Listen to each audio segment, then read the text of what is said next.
Damn, son, where'd you find this?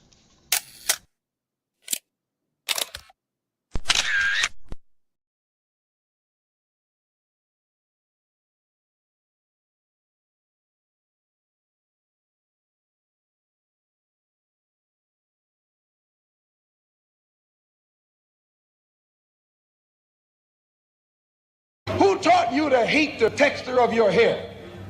Who taught you to hate the color of your skin to such extent that you bleach to get like the white man? Who taught you to hate the shape of your nose and the shape of your lips?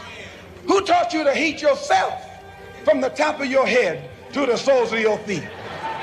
I love people as I meet them one by one. People are just wonderful as individuals. You see the whole... My great aspiration, my greatest ambition is to be so good. Now, in that way, I'm tiresome, as I suppose, to live with, because I want to be a fantastic human being. I am the greatest. We're not disputing that, Cassius, but how does Sonny Liston feel about it? He can't feel but one way, and let's take everything I say and like it. Because February the 25th, I'm going to take back my job. I'm the champ. He's no champ. He's a tramp. When you see men fall, don't laugh. Learn. Learn. Because you're on your way up. And the things that tempt people to fall, you and I are not free from that temptation.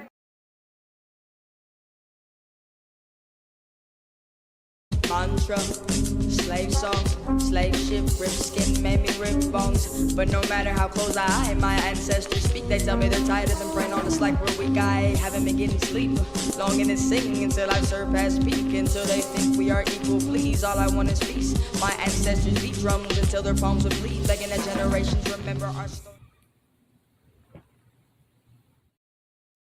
Yo, what up? My apologies for the delay. I'm super late. I don't like that. I pride myself on being on time. I'm kind of surprised. Like, I am usually here 10-15 minutes before the stream even goes up. So my people, they shot me a message, basically was saying, are we on? I'm like, oh shit. You know what? Let me go back and look real quick, because I might be wrong. I got up this morning. I'm looking at my schedule. I didn't scroll through everything, so I did see just now that I was actually supposed to go on. Had no idea. I was over here uploading and recording. But then I seen it and I'm like, all right, shit. All right. Let me go ahead and jump on this real quick before the time just completely eludes me. Shout outs to my poets, writers, content creators, all that good stuff. Just in case I didn't say it, I'm here, there, up, down. I'm trying to make stuff work, make things shake, blah, blah. Appreciate you. All right. Just so you know it.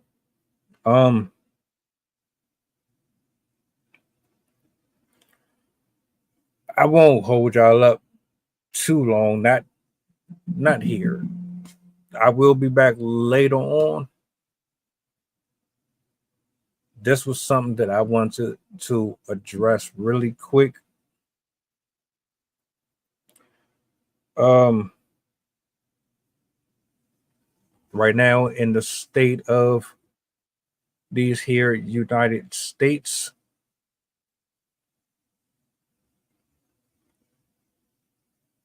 there's a narrative being painted that I don't like, an ugly one. And as much as I have to say a lot of death and destruction and hurt and misery has befallen us, there's an agenda. You are trying to insinuate that, well, there's a majority of people who are responsible for all of what we see. And I came across this clip and I said, oh shit, yeah, let's go ahead and do a little quick reminder that everything is not what you think it is. I think we tend to forget this for whatever reason. That, well, I got a clip I'm gonna bring up here on the screen. That's to go ahead and stop there. I'm gonna give my 2 cents or so. And yeah. This young lady was absolutely cooking to me. And I wanted to highlight it for the general public. I'm trying to find my camera angle. It's not there. There it is. Boom. So she kind of just reminded me that it's not just black people out here killing black people and white people and kids, this, that, the third, but there are and has been a large history of white men, more or less, if that more, responsible for what is happening. Don't know why we tend to pretend like this isn't really a thing or not, but I digress. Let's jump to the video.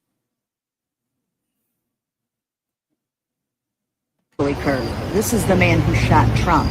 This is the man who killed Melissa Hortman. This is the man who tried to kill John Hoffman. This is the man who tried to kill Paul Pelosi. This is the man who killed an Obama-appointed judge's son. This is the man who hired hitmen to kill Democrats. This is the man who ran over a left-wing activist and killed her. This is the man responsible for the Austin bombing. This is the man who sent pipe bombs to Obama, Biden, and Hillary Clinton. This is the man who shot Gabby Gifford. This is the man who tried to kidnap Gretchen Whitmer. Oh, and this man. And this man. And this man. This man. This man. This man. This man. This man. And this man. This is the man who set Josh Shapiro's house on fire. This is the Oklahoma bomber. This is his accomplice. These are just a few of the men who beat police officers on January 6th. I can think of a few things they have in common, and it's not the way they use their words or their left-wing politics.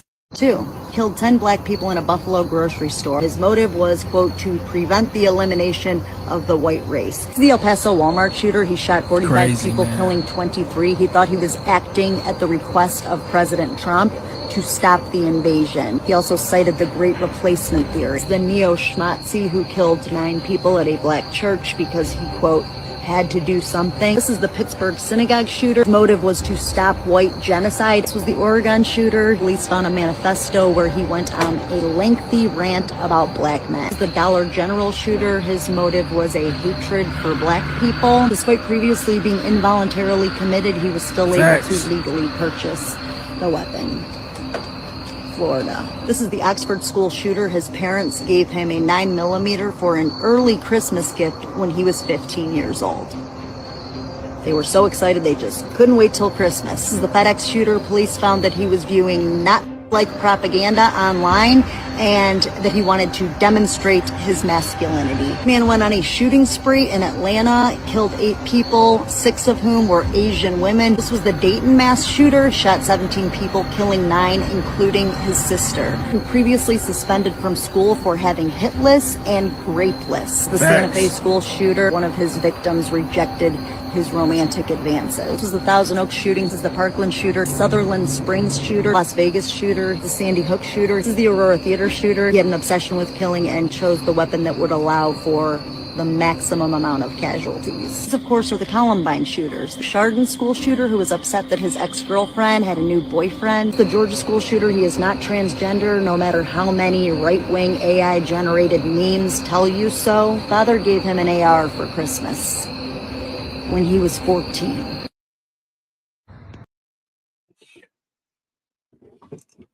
You know what's interesting?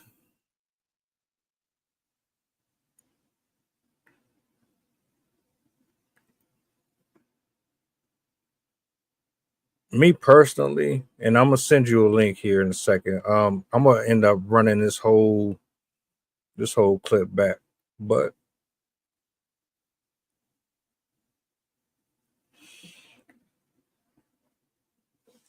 I can't stand false propaganda. It really gets under my skin. I can't stand men and women with platforms that use their watered down, infused ideologies based in hatred and lack of knowledge to get in front of hundreds, thousands, dozens of people, whether or not one person is watching, whether or not there's a dozen people watching. I can't stand when people use these platforms super irresponsibly just to push out their own narratives so that you can scare people or intimidate people or put people in a position to pick a side based on your own personal dynamics within the structures that is offered to them. Let me see. Yo. Hello. I'm gonna run the clip back again because that was a lot. And on top of that, I got up this morning, I looked at my schedule, and I was like, hold on, did I make something for today? I overlooked it. I thought I didn't. I thought the day was clear, so I just was recording, and then you messaged me. I'm like, oh, wait a minute, I gotta double check. And yeah, this is the one that I had for this morning. So it's like, all right, I need to make sure I'm fully woke before I start. Well, my initial thoughts is I agree. Yeah. I'll watch the video first. So this is what I'm gonna do. I'm gonna run it back, bring it back on the screen, and we'll go from there. Let's see. Bada bing, bada boom. And let's get this. Trump. This is the man who killed Melissa Hortman. This is the man who tried to kill John Hoffman. This is the man who tried to kill Paul Pelosi. This is the man who killed an Obama-appointed judge's son. This is the man who hired hitmen to kill Democrats. This is the man who ran over a left-wing activist and killed her. This is the man responsible for the Austin bombing. This is the man who sent pipe bombs to Obama, Biden, and Hillary Clinton. This is the man who shot Gabby Gifford. This is the man who tried to kidnap Gretchen Whitmer. Oh, and this man. And this man. And this man. This man. This man. This man. This man. This man. And this man. This is the man who set Josh Shapiro's house on fire. This is the Oklahoma bomber. This is his accomplice. These are just a few of the men who beat police officers on January 6th. I can think of a few things they have in common, and it's not the way they use their words or their left-wing politics. 2. Killed 10 black people in a Buffalo grocery store. His motive was, quote, to prevent the elimination of the white race. The El Paso Walmart shooter, he shot 45 people, killing 23. He thought he was acting at the request of President Trump to stop the invasion. He also cited the Great Replacement theory. The neo-Schmatzi who killed 9 people at a black church because he, quote, had to do something. This is the Pittsburgh synagogue shooter. His motive was to stop white genocide. This was the Oregon shooter, released on a manifesto where he went on a lengthy rant about black men. The Dollar General shooter, his motive was a hatred for black people. Despite previously being involuntarily committed, he was still able to legally purchase the weapon. Florida. This is the Oxford school shooter. His parents gave him a 9mm for an early Christmas gift when he was 15 years old. They were so excited they just couldn't wait till Christmas. This is the FedEx shooter. Police found that he was viewing not like propaganda online and that he wanted to demonstrate his masculinity. The man went on a shooting spree in Atlanta, killed 8 people, 6 of whom were Asian women. This was the Dayton mass shooter, shot 17 people, killing 9, including his sister. He previously suspended from school for having hit lists and rape lists. The Santa Fe school shooter, one of his victims rejected his romantic advances. This was the Thousand Oaks shooting. This is the Parkland shooter, Sutherland Springs shooter, Las Vegas shooter, the Sandy Hook shooter. This is the Aurora Theater shooter. He had an obsession with killing and chose the weapon that would allow for the maximum amount of casualties. These, of course, are the Columbine shooters. The Chardon school shooter, who was upset that his ex-girlfriend had a new boyfriend. The Georgia school shooter, he is not transgender, no matter how many right-wing AI-generated memes tell you so. Father gave him an AR for Christmas when he was 14.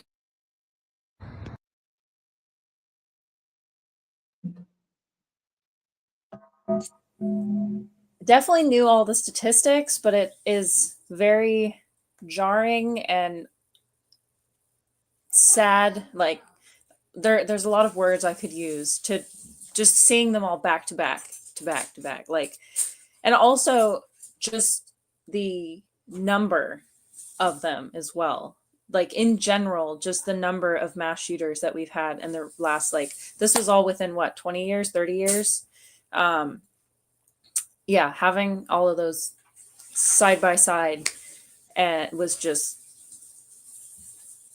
I have no words. Like that's just crazy that we live in this country, yet Americans are the ones that constantly say, "Oh, America's the safest country in the world." Like, if you go anywhere else, you're in danger of being kidnapped or beaten up or killed and disappeared and all this other, like, people are, they hate Mexico. They hate, I mean, obviously a lot of these places do have their issues, but like,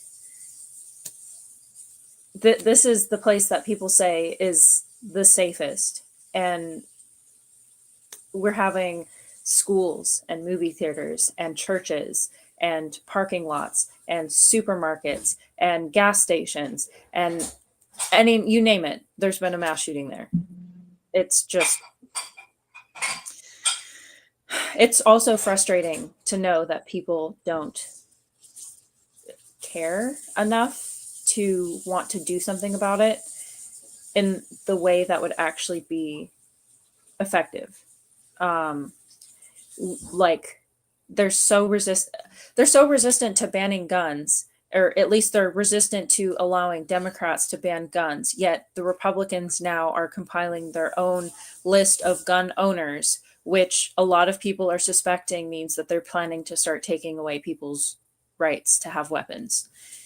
And it's just incredibly ironic how these individuals are trying to promote so strongly that it's Democrats that are committing all of this violence, when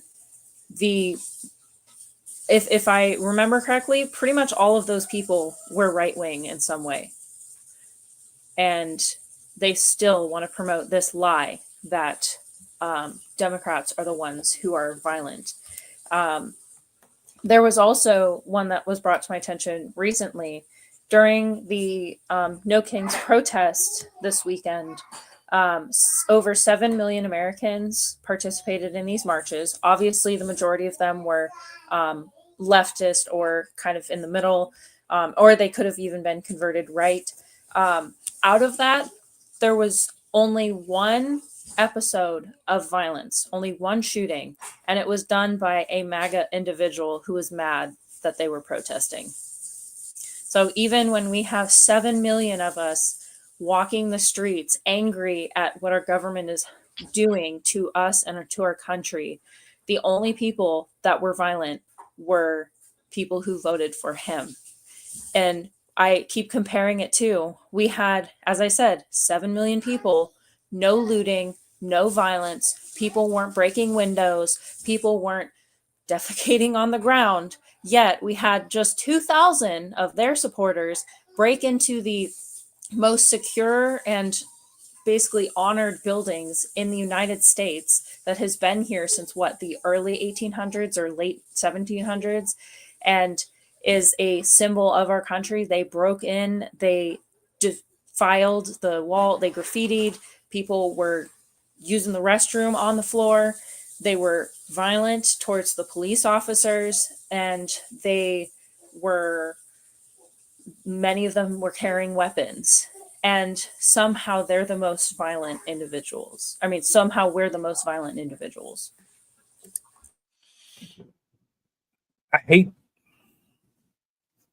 like, with this right here, it was just a reminder, because I've seen it on Google, the list. I mean, there's still endless more, but it's different when you see them, like you said, side by side.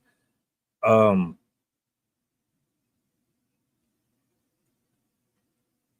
of these main issues that I have, and I said it a few minutes ago, is that you have men and women behind the scenes, behind their computer, behind the camera, writing scripts, and they will say, this is what we will broadcast for today. This is what we're going to cover. And this is what we're going to continue to push out on a daily basis.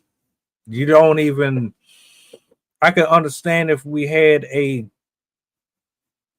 news station where they didn't give a fuck about politics. They didn't care about contracts and bonuses and deals and brands, and they just reported the news as it was. It didn't really make a difference on who it was. You just covered it from inside the White House, in a Checkers kitchen. You just talked about all of it, but you're not doing that. You're speaking on specific people to create this fear mongering and this division between a group of people, when I know personally that it's predominantly this over that. But you want me to believe that it's nothing but black people constantly killing each other. They ain't nothing but black people constantly on the news for something.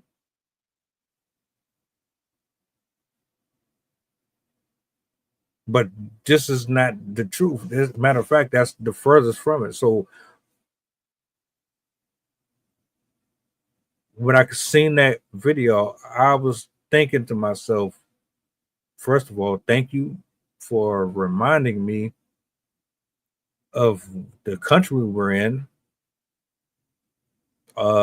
Secondly, it's nice to see that it didn't take someone of my complexion to address it for what it is. And thank you also for giving me a confirmation that I'm not nuts. I'm not just seeing just this bull being put up here. And okay, yeah, you're right, sir. You're not alone in this. That No King's Day that you speak of, yeah, that was, I don't know how else to put it. You got 7 million people capable of doing that without there being any, they knew the assignment when they went. Everybody knew the assignment. You were waiting for something to happen, so you would have an excuse. Didn't turn out that way. So now what?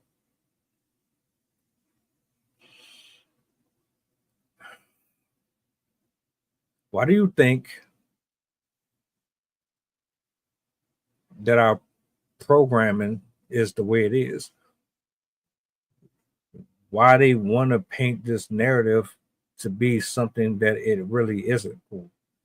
I can toggle on here right now and it's going to show nothing but missing black kids, missing adults, all of them black on black. You barely see white on white. But then also on top of that, when you do hear crimes about these school shootings and things of that nature, nobody ever talks about it. It only, you get maybe a week and then people move on from it.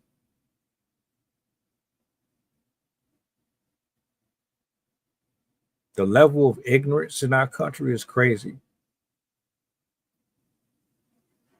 The woman from yesterday who said she don't want her kids dating black women, she clearly must have forgot her history.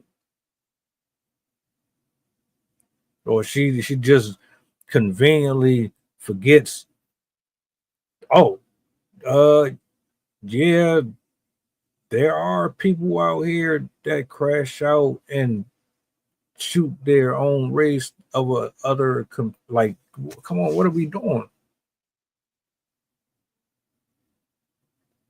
Why? Why do you keep spinning these stories? It's annoying to me. It really pisses me off. I get tired of it. Every single black person out here in the world is not. Matter of fact, I don't know of many that's responsible for school shootings. There's a few of them. I'm not saying it isn't, but it's not the majority.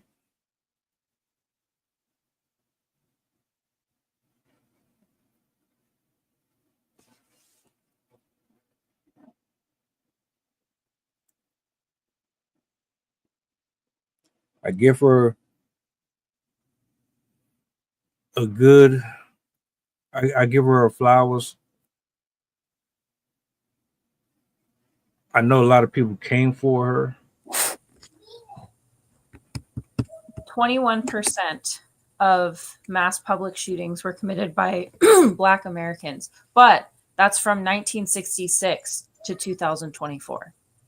So that covers a much longer period of time than the span of time she showed those individuals. Because I think hers spanned from the 80s up until now. So I imagine, let's see, of the 172 mass shootings studied from 1966, 20% were Black. From 1999 to 2021, 19% were Black. However, in a 2025 analysis from 1966 to 2024, 53% were committed by white Americans. So over half were committed from 1960s to now.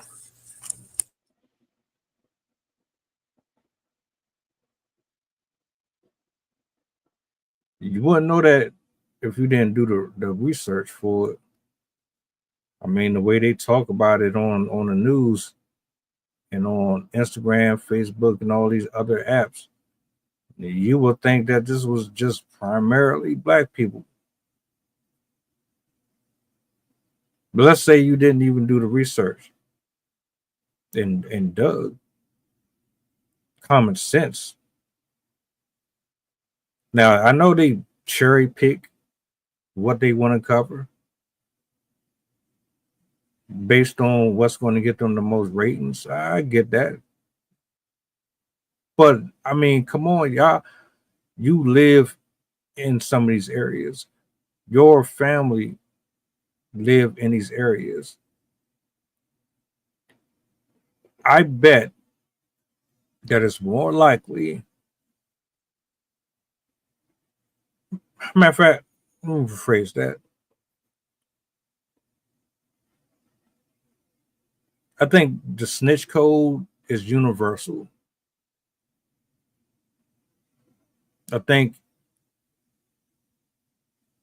that both sides, they have a different code of ethic when it comes to it. I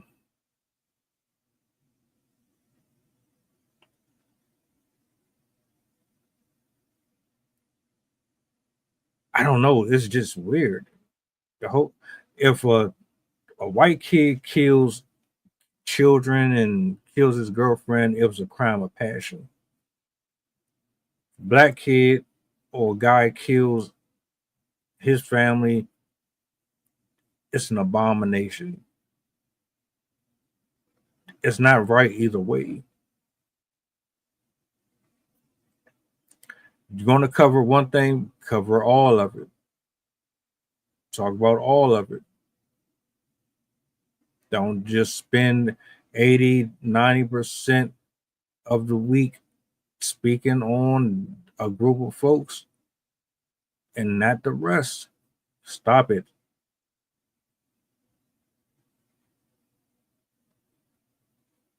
That's how I know they're pushing these agendas on purpose.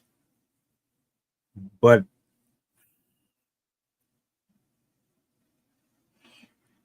yeah, I'm kind of just over it all around.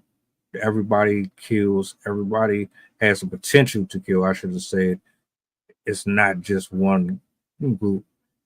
And this was just a reminder to the people to stop assuming that every single time you turn on the TV, it's going to be one way when you should know better than that.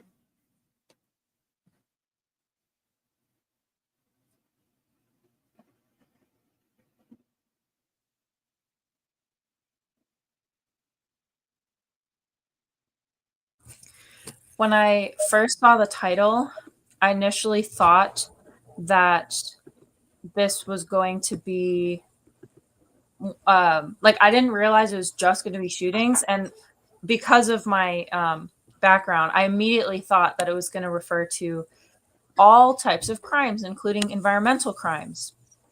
But this still applies because the top polluting companies, the top most damaging companies, are also primarily owned by rich white men. I was looking into it just so I could have some statistics to give you guys. The two most damaging companies out there, BP Oil, ExxonMobil, they're both owned by white men, or they're both led by white men. The BP Oil CEO makes $8 million a year. The ExxonMobil CEO makes $30 million a year.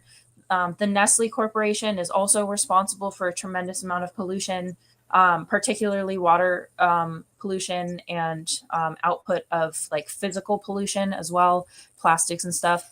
Their CEO makes $30 million. He is also a white man. Nestle, $13 million. He's a white man. Coca-Cola makes $28 million a year. He's a white man. Starbucks makes $95 million.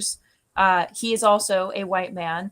The biggest bottled water companies, Nestle, Niagara, Primo. Primo owns Arrowhead, Poland Spring, Dealstone, a bunch of the main names that we know. All three of them are white men. And then, as we know, Elon Musk, Mark Zuckerberg, the one that owns Oracle, Bill Gates, all the richest tech owners are all white as well.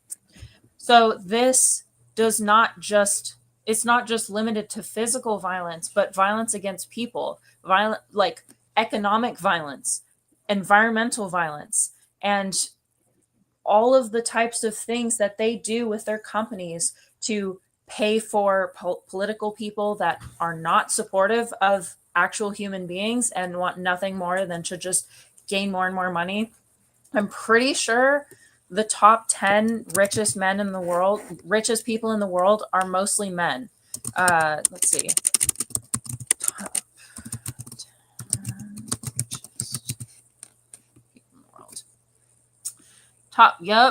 Top 10 richest people in the world. Jeff Bezos, white. Larry Ellison, white. Bernard Arnault, white. Mark Zuckerberg, white. Elon Musk, white. Warren Buffett, white. Larry Page, white-ish. He kind of looks a little bit darker, but he definitely looks more white. Sergey Brin, white. Steve Ballmer, white. And again, that's just the top 10. And we know how much power these people have. They control the media. They control the internet. They control social media. They control our food sources, our water sources, our furniture sources, our coffee sources.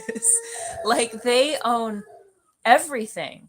I'm pretty sure the real estate moguls are also primarily white. Yep. Top, what is this? 1, 2, 3, 4, 5, 6, 7, 8, 9. Top 9 real estate billionaires, white. Donald Breen is white. Stephen Ross is white. Leonard Stern is white. Igor Olenkov is white. Jeff Green is white. Ed Rusky is white. Theodore Lerner is white. Neil Bloom is white. John A. Sobrato is white. Even more, Robert Faith is white. Jerry Speyer is white. All of these people that own everything are all white. And as we've seen, they're making it hard for people to have access to housing. They're making it hard for people to have access to fresh, clean water. They're making it hard for nature to have access to its own environment. They're making it difficult for people to have food and, as I said, furniture, necessities at reasonable prices. Even the pharmaceutical billionaires are primarily white as well. Let's see. Top richest billionaires in this. Let's see. Scroll down. Where are you? Come on, load. No, I don't want to pay for that. Let's see. Richest healthcare billionaires. Thomas Frist, he's white. Carl Cook, he's white. Robert Dugan, he's white. Patrick Cheong, he's Asian. Rhonda Stryker, she's white. And Patrick Stryker, he's white. And these guys, the healthcare billionaires, they make even more than the oil companies. In order, 28 billion, 15 billion, 14 billion, 11 billion, 10 billion, 8 billion. So even across the world, these billionaires own everything. Like, that's why they're called the 1%, because the 1% owns like 99% of everything.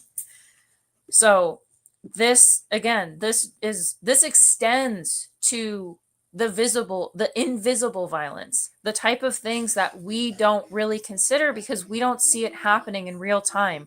We don't understand how much money is being stolen from us, how much taxes are being diverted to us from them, and the damage that they have on the economic system. They're responsible for the homelessness crisis because they're the ones controlling property prices. They're also responsible for all of the food prices that are going up. They're responsible for the cheap crap that is flooding our country, our entire world, and polluting all sources of water, all of the land, putting plastic microfibers in our bodies. They're responsible for the chemicals that are poisoning or poisoning humans, poisoning the animals, poisoning our water, poisoning our air. Well, they're also responsible for climate change, and they are responsible for way more emissions than cars. The fact that people are like, they went after cars and they're saying, oh, drive less and get electric cars, that's a lie. We produce a fraction of what these companies produce in a day. And cars are not the problem.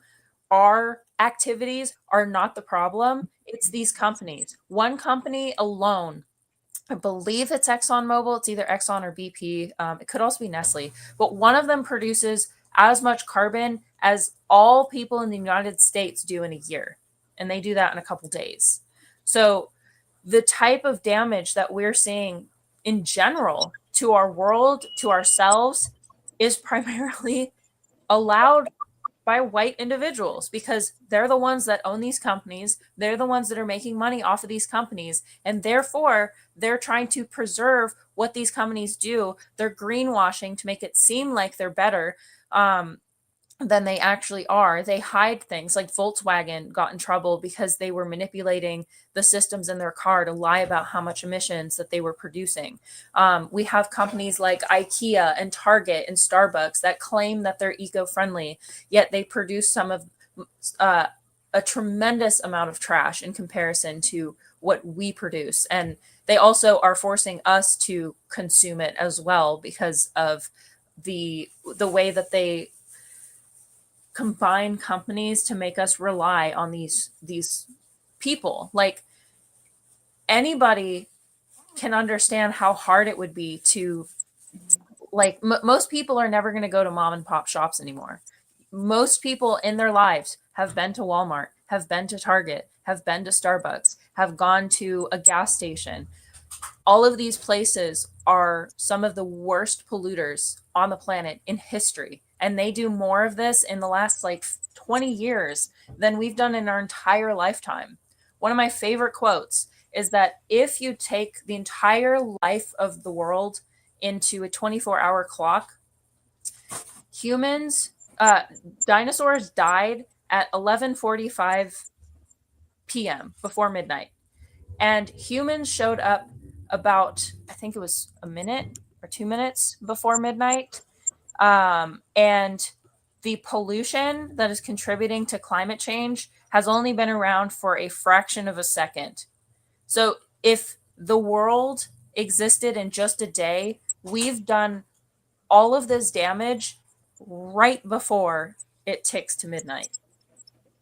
And if you put that into perspective, it's crazy to think about how tragic that is, that we're living through this. We're watching us destroy our own planets, and it's perpetrated by a handful of individuals. It's not us.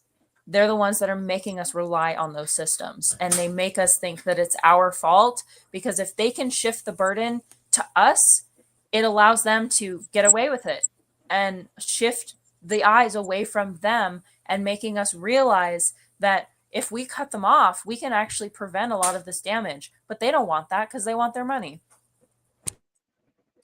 Exactly why I said, was it yesterday? They don't really want to give us anything, but because they don't want to hear our mouth, they kind of just, so we'll shut up. That most people will shut up. But you talking about cutting off food stamps, you're going to have some problems. You're really about to have problems. If you think people that showed up for that No Kings was something, wait until you shut that down. And I just had a conversation with somebody who didn't believe me. I told her, hey, in like a week or so, yeah, you'll see what I'm talking about. They really are about to do that. I don't know how much more the American people have to endure before they say, all right, forget about all of our differences. They doing way too much. Let's go ahead and make our voices heard. It's time. I'm sick of this. Like, for real. A lot of folks are about to be starving out here. You don't understand this. There's a quote that I love from Pearl Buck. She's an author who has written about humanity in certain ways. One of her quotes is, "Hunger makes a thief of any man." And then she's also said, "A hungry man can't see right or wrong. He just sees food." And people, or our government, the billionaires, they don't know what's coming because we've never lived in a society, or most people alive today in America have not lived in a society where you couldn't readily access food. Some people have been in that situation, if they've been homeless, if they've been extremely poor. But we've never had a point in modern history where the majority of Americans were feeling that. And if they think we're not going to do anything, they don't even know what's coming. Because if we have nothing to live for, if we are all struggling to eat, if we're struggling to get by and can't even get a house, people are, as we said, they're living in storage units just to be able to have a roof over their head. Once we get to the point where we have nothing, we aren't working, we are trying to grow weeds outside so we can eat, we have all the time in the world to come after them. Shit, to be for real, at this point, we might as well start growing our stuff again. Especially if we got a yard.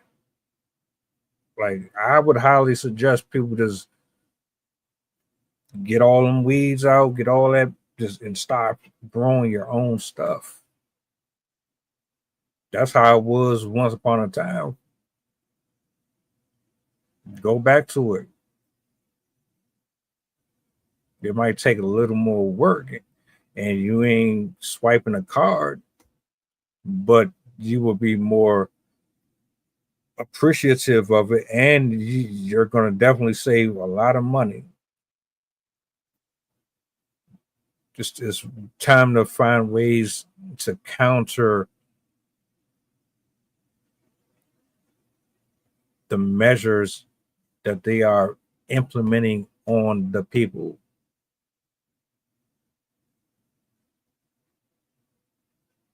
I think we just forget sometimes how greedy this nation is and how much has been covered up. We done put the environment through so much alone. Don't forget about just the school shootings and all that. Just the environment alone.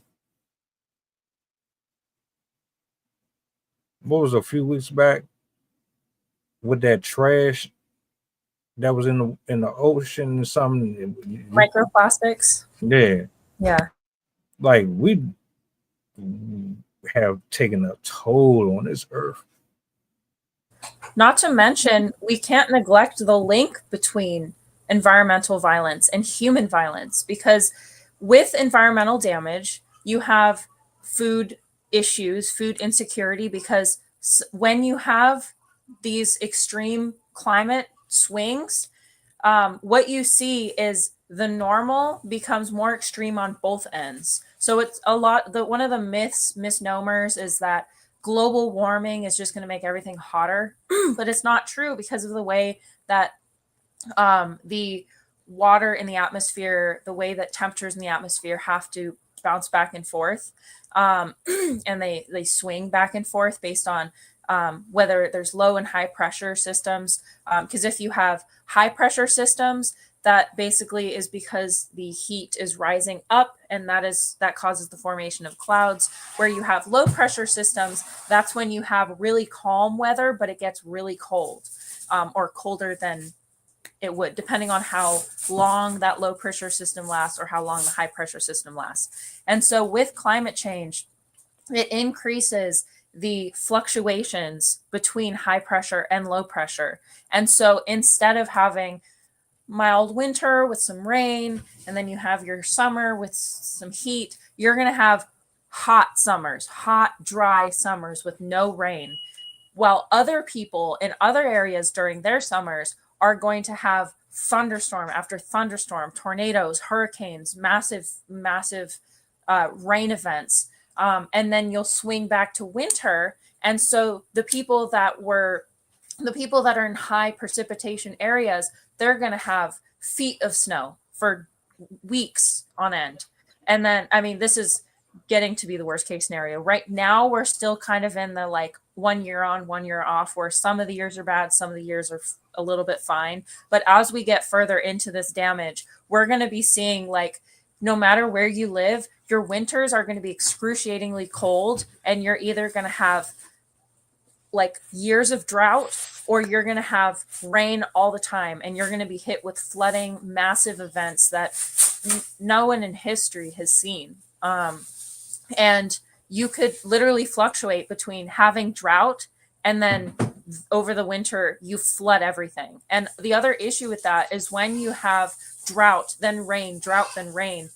When you have a drought, it hardens the ground, and so it actually can make the ground hydrophobic, as well as after fires. If you have a really bad fire, it makes the top layer of soil hydrophobic. And so instead of soaking into the ground, the water literally just runs off the land as an entire river. And so you have any low-lying areas, if you're by a river, by a lake, by the ocean, you can see like feet of flooding in a matter of minutes.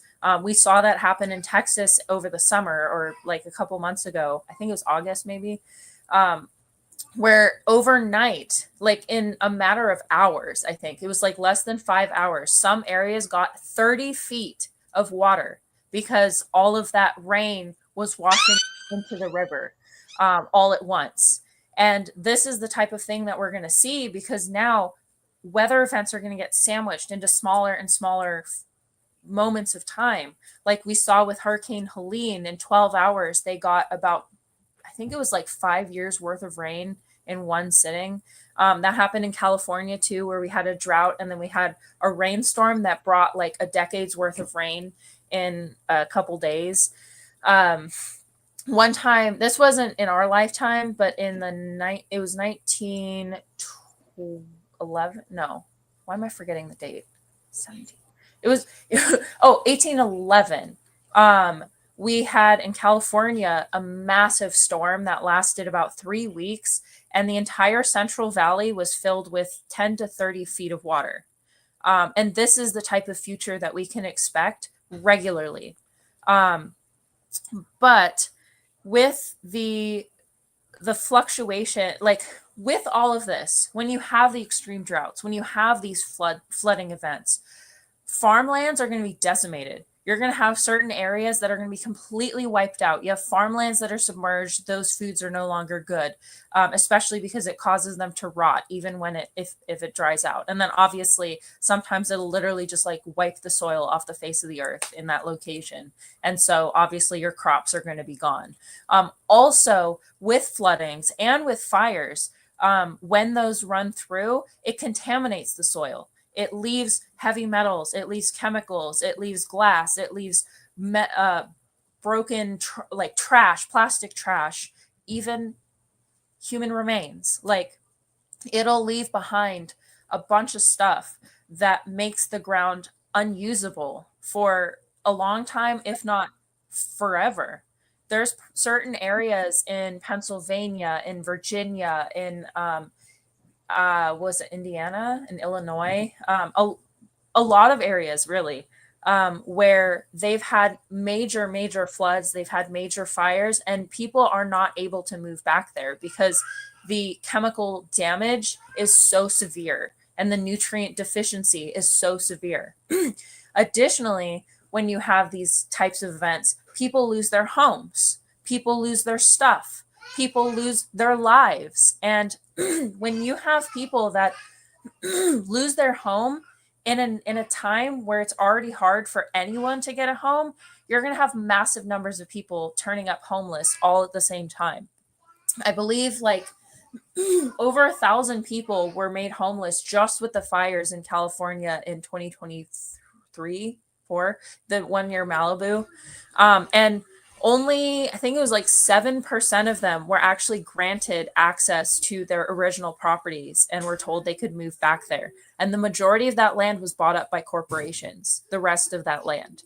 And this type of stuff that's happening, your house is disappearing, your food disappearing, access to clean water disappearing, is going to increase the risk of violence. Because number one, people are going to get so desperate, they're going to have to rely on like stealing food or moving to different places. And so the places that are still intact are going to be overfilled and are going to be a lot more populated. And when you have higher densities of populations, you're also more likely to have increased crime. Because again, if you're competing for the same resources and you get an increase of, say, 10 million people, imagine what that's going to do to that city. Like, imagine if LA all of a sudden had to absorb the cities of San Jose and San Diego all at once because those places became uninhabitable.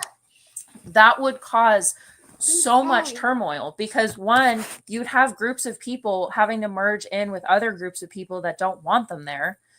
We see this with migration. Like when there's a massive event in another country and people start migrating to a different country, they're forced out, or people shame them or get mad that they're coming there. They fight for their government to prevent migrants from coming in. Like we've even been seeing this with Ukraine and with Hamas and Palestine. When people are moving from these countries to other areas, they start to close their borders. They don't want more people there. They already struggle to take care of the people that they do have.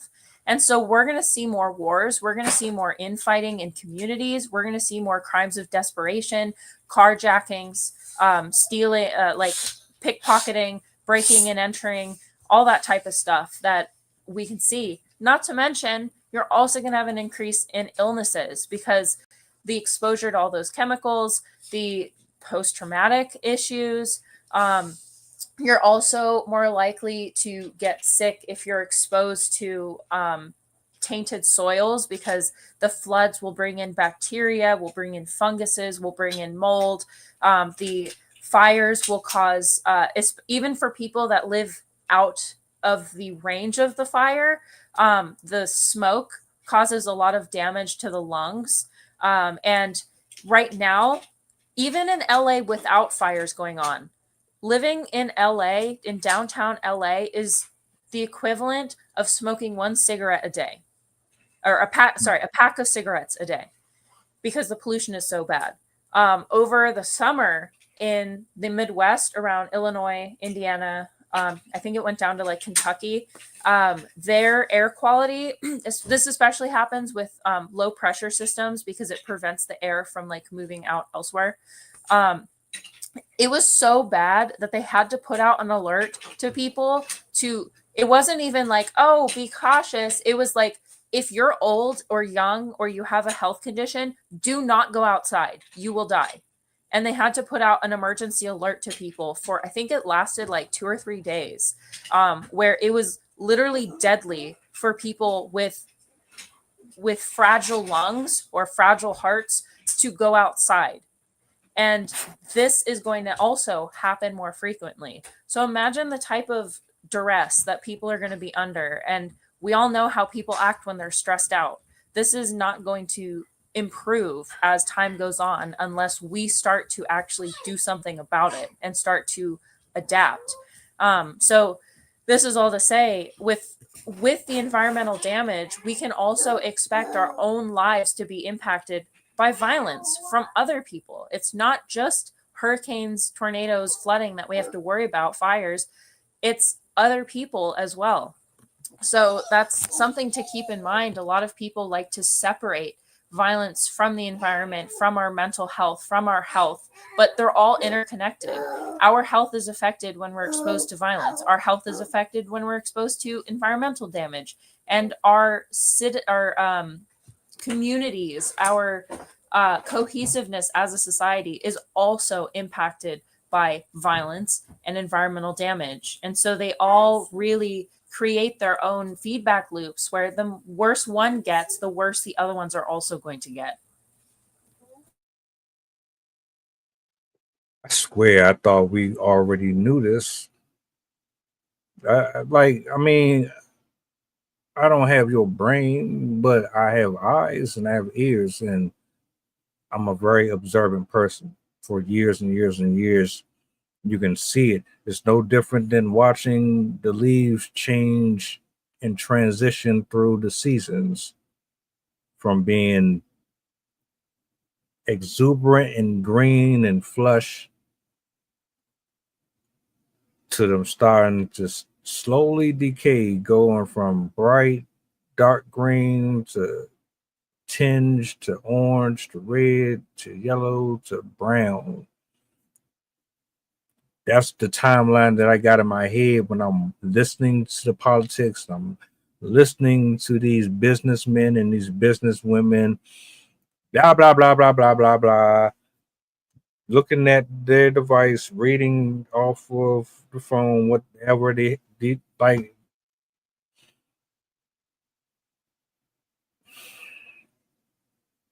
Prayers for the country. Prayers for us. That's all I can really say, man. I mean,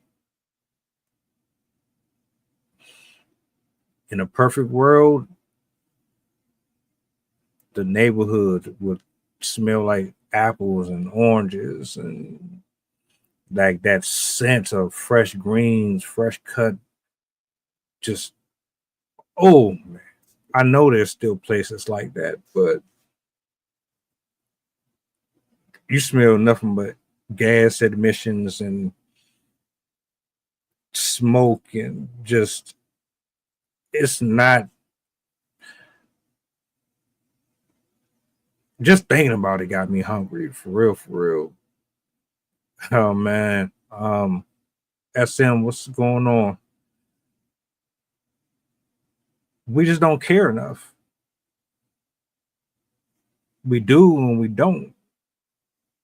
Clearly, we've seen people, and I don't even want to sit here and say that people don't care. I don't think enough people care. Oh, hold up. Wait a minute. Happy B-Day. Happy B-Day. That's what's up. That's what's up. Oh, I guess you can get in chat again. That's what's up too. I figured out that if I go on my other email, it lets me do the chat, but if I join the email that you send my links to, then it thinks that I'm just the creator, so it doesn't let me do chat. So Gotcha. Yeah, another wake-up call. That's all this video was about, or this stream was about. You touched on things that I wasn't even taking into consideration initially, but I already had the inkling that you would address those other spots. Something that we should be thinking about as well. It's just we got to do better. That's all to it. So, all right. To close out, right? We've pretty much addressed a lot of it. So, just to even do one little thing to make something different, what could we address moving forward? At least you can't we're not gonna storm the White House or nothing like that and take over. But we can start with petitions, or we can start with reposting, or we could, like, what would you want to tackle and build on, like, in increments?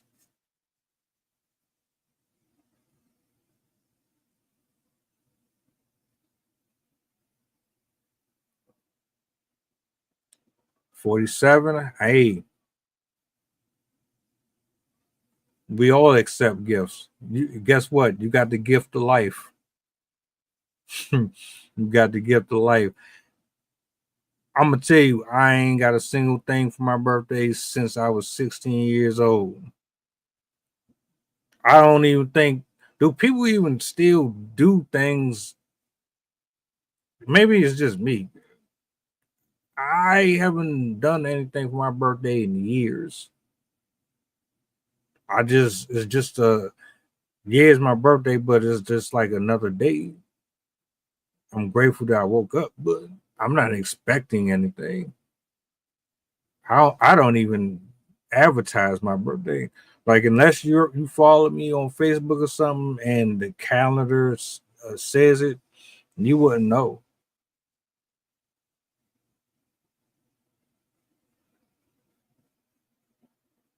Oh, that's what's up. That's what's up. I heard it. I heard it went well. I heard it went well.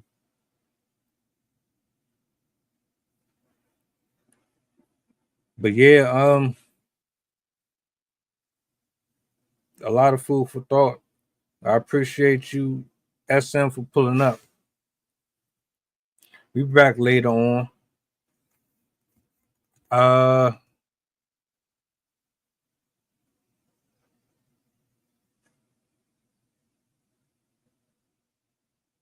Is my volume not working or something? No, it's Yeah, I'm tripping because she's saying wave if she sees. I don't know if she can hear or not. That's probably what it is. Maybe it's something going on with her audio or something.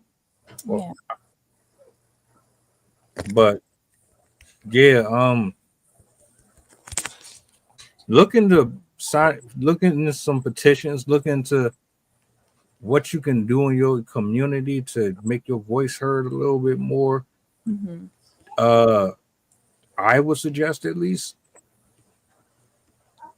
use your wards, use your government, your mayors, any platforms that's out there that allows you to say, well, look, I'm not happy with the conditions here. Say something. Like, we need to have a lot more community gatherings, conversations, because this is ridiculous. Absolutely ridiculous. I would definitely address, if you still need that petition, I still have it if y'all want to look into that, because they really are trying to cut off people's food stamps. I'm not really feeling that.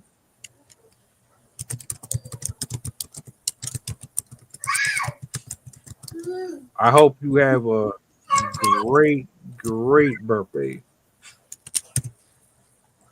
Like, many people are not living past 10 years old. And that's real talk.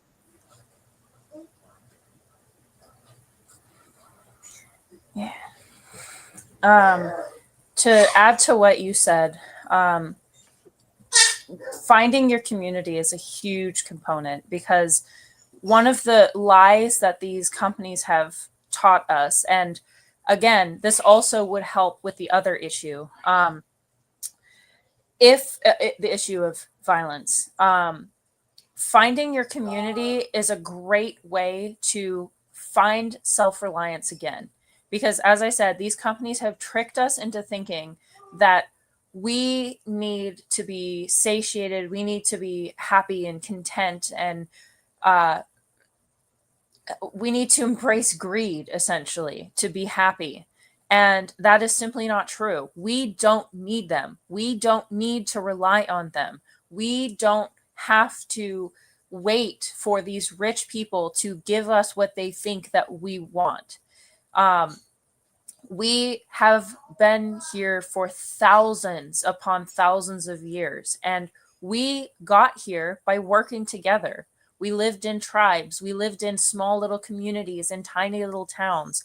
And through that, we've grown our own food. We've learned to make clothes. We've learned to till the land and create all sorts of amazing feats of architecture and art. And we used to even have a relationship with the environment, and we understood how to work with it in a way that it benefited us without us having to do damage to the environment. Of course, we've always had our impacts on the environment, as predators do. But we used to pay attention, and we used to see these impacts and make adjustments to make sure that we didn't run out of buffalo, that we didn't just drain the stream or the river or the lake that we were using to feed our entire families. We had more of a respect for the things that we were given because we understood that it could be taken away. But now, with our reliance on these huge companies, we forget that this stuff doesn't have to be here, that it's not always going to be here, and that if they go, we're going to be helpless, because most people these days, they don't know how to grow food. They don't even know, like, most people can't even keep a potted plant alive. I, for one, I don't even know how to keep a cactus alive. I had one in college and it deflated. Like, I don't even know what I did. I looked at it and it died. So we have most people wouldn't know how to make their own clothes. Most people wouldn't know how to purify their own water. And these are the things that we have to do together. The other myth that they've pushed on us is that we can all be self-sufficient, that we don't need anybody. You can do it all by yourself. You just have to pay your way there. And again, that splits us up as community members, because we think, oh, well, I don't need the family down the street. Like, I don't need my neighbors. I don't need my local shopkeeper. I don't need to care about all these people around me, because we're so used to, like, oh, I want this. Okay, click. I have it now. It's coming to my house. And it's a dangerous thing, because this type of reliance is going to make us vulnerable to things that are bound to happen in the future. If we don't know our community members, we are less likely to survive disasters, because our community members might be the only ones who are willing to come door to door and let us know our fire is right down the street. They might be the only people that are willing or able to come into your neighborhood and rescue you when you've been stranded inside your house after a tornado, or the only people that might think to check on you after the whole area had gotten hit by a flood. And not to mention, by working in communities, you're more aware of the health of everyone around you. You're more likely to notice impacts. For example, there's a community in Monterey, in the Monterey area towards the San Francisco Bay Area, Moss Landing. And I think we actually did a thing on it like last year, but they had a power plant catch on fire, and it was spreading toxic chemicals in the air around the city. And it was the community members that got together and pushed for the Environmental Protection Agency to start actually investigating, because the government wasn't going to. And it was the community members that made sure it got tested. And they were the ones that were coming forward with the symptoms, collaborating with each other. Like, okay, you're having these symptoms, they're having these symptoms, my kids are having these symptoms. And so by working together, they were able to figure out the impacts that they were experiencing, and they were able to gain movement in doing something about it. And these are just all small examples of how community can help you just in a disaster. But also it can even help with violence, because a huge similarity with all these people that have committed these acts of violence, the shootings that she was showing, a lot of them were very like socially like what's the word? Like they're kind of like hermits. They weren't really interested in socialization. They kept to themselves. They were very quiet. They didn't really get out there in the community. And on the flip side too, the community members are going to be the ones that notice these things. If they see kids playing with their kids that have strange characteristics or showing an interest in guns or something like that, if they're not around the community members, they're less likely to be noticed, especially like if the parents aren't able to be around all the time. Like the neighbors might be the ones that are like, hey, I saw this kid like playing with the gun and he seems like really strange, like maybe you should look into this, or bringing it up to the parents themselves. Community members are the ones that look out for each other, or should be looking out for each other, because you could very well be affected by your very neighbors. So just the awareness of each other, what each other needs, is a really huge component. And then also working together to get those resources. As I said, we used to live in small towns where some people would be planting the crops, some people would be getting together and helping make the clothes. Everyone had their own role, but they all worked together to make things work. And this is what we're missing now. As I said, we rely heavily on companies to do this for us, even though we have the capacity to do this. And I mean, there's so many million more people now, billion more people, that we could very easily do all of these things ourselves and work together. Like you could have that neighbor who's really good at making clothes. She could make the clothes, where the people that have a green thumb, they can make the food. And then the people that are like good with kids, they can help watch the kids and teach the kids. Like we don't need all of these corporatized organizations to do this stuff for us. And they keep tricking us into thinking that we do need it. That's why we have an addiction to social media. We have an addiction to consumption. We have an addiction to sugar. We have an addiction to like being lazy, really. So, and also, I could actually probably even do an episode on this, but talking about how even the format of our cities makes us needy. By making a car central city, it makes it much harder to have community oriented ways of living.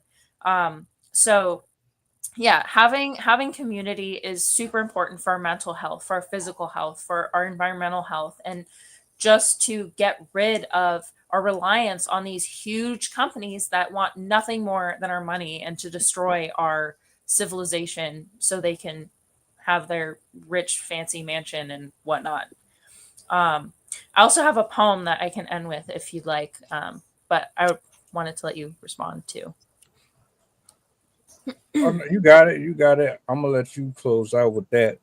I want to say thank you for just everything, man. Everything.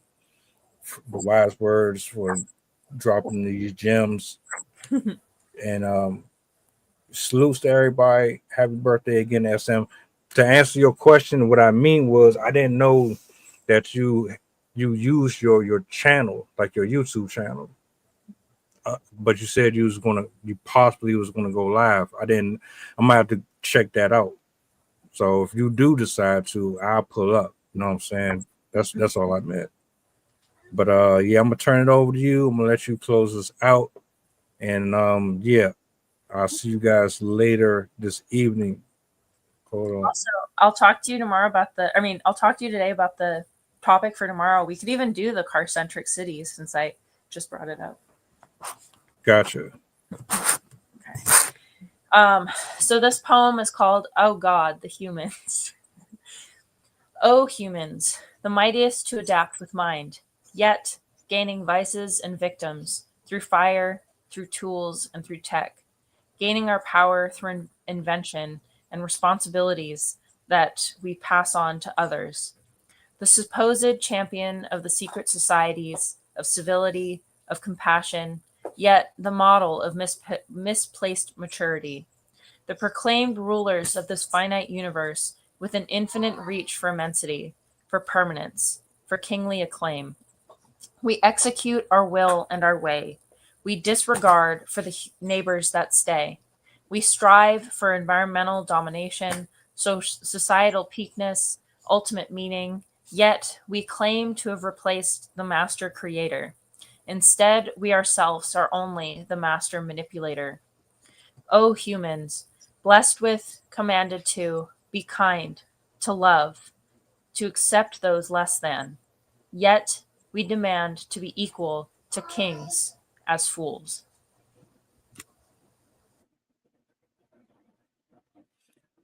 You guys enjoy the rest of your afternoon, 7 p.m. We'll be back. Can you say happy birthday? Happy? Happy Birthday.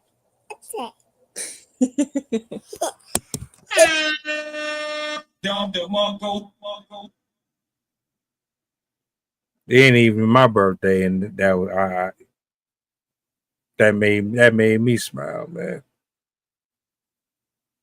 Hey, I'll see you guys later on. Y'all take care. You know how to reach us if you need to. Appreciate you. Talk to you soon.